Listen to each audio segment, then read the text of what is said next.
pag matigas o kaya pag primera nyo ay agad siya parang kabayo siya tumalon kagad.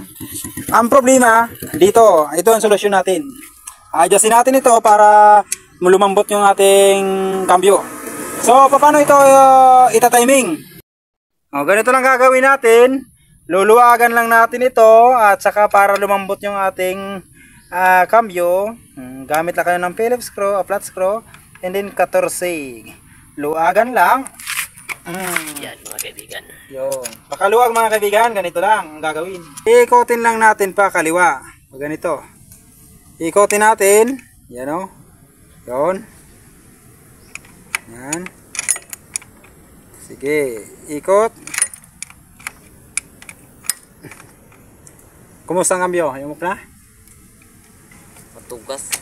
Ay yumok. Okay na. Okay na ba yumok na? Cambio. Nabubumba na. Yo! Malalaman natin na good na yung ating idea sa magitan ng pagkambyo.